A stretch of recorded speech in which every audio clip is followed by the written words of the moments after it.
Okay, so a couple terms we need to get our head around. Quanta or photon is essentially a property that describes a discrete packet of energy. You can think of a photon as this little packet of very specific energy. Um, the equation energy is equal to Planck's constant times the frequency. Basically tells us how much energy each photon or quanta has. Um, it's measured in joules, or my favorite energy value, electron volts. So 1 electron volt is equal to 1.609 times 10 to the negative 19 joules. So when you're dealing with charges such as electron, it's a lot easier to reference electron volts than it is uh, going 1.609 times 10 to the negative 19th again and again and again. So the work function is the amount of energy an electron needs to escape the pull of the nucleus. Basically, in this example below, the energy level of a hydrogen atom, you need 13.6 electron volts of energy for for that hydrogen atom to become ionized. Um, it will excite that electron out of the uh, pull of the nucleus. So determine the wavelength of the light absorbed as the electron jumps from N1 to N2 to N3 and 2 and 4. For time purposes here, I'm going to use one of them.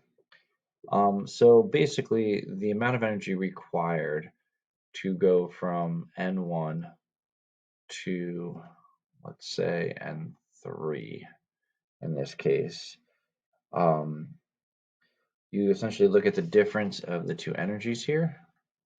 So this is going to be 13.59 minus 1.51, uh, and that is your change in energy, or how much energy is required to jump from level 1 to level 3. And when we look at this to figure out what the wavelength is, if we set this equal to the frequency, we can solve for the frequency and then use the wave speed equation, where we use the speed of light to solve for the wavelength.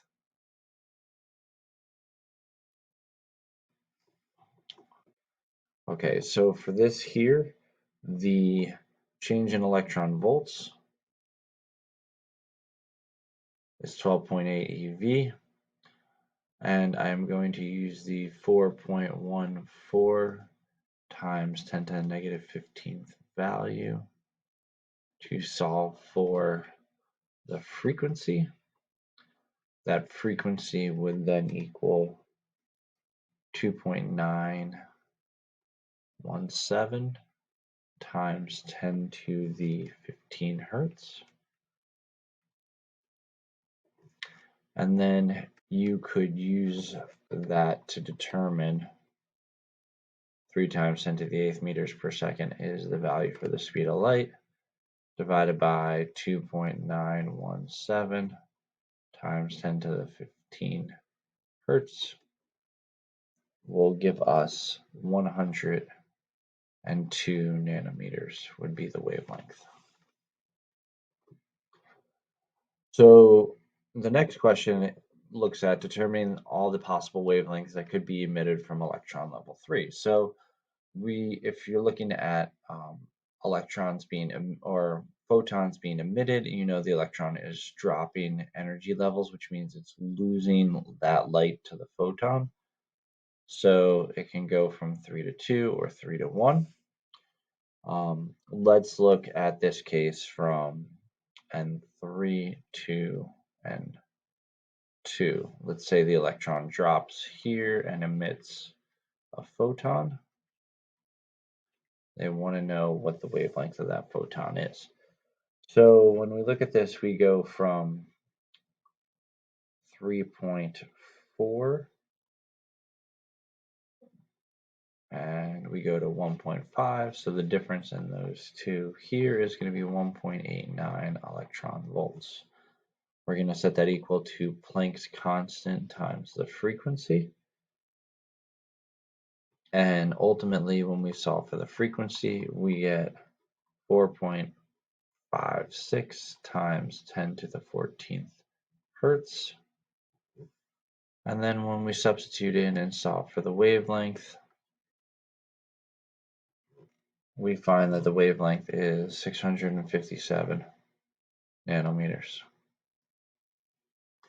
All right, a photon of wavelength 600 passes by an electron. Is it absorbed?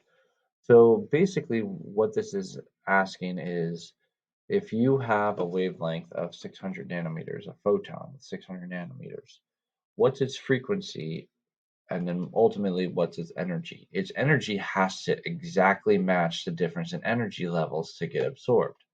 So if we can calculate the energy and we can see if that matches precisely the difference in energy levels, then it'll be absorbed. If it does not, it will not be absorbed. So in this case, um, we can solve for the frequency by, again, rearranging our wave speed equation. So the frequency is equal to c over lambda. For 600 nanometers, that would be 5 times 10 to the 14th hertz.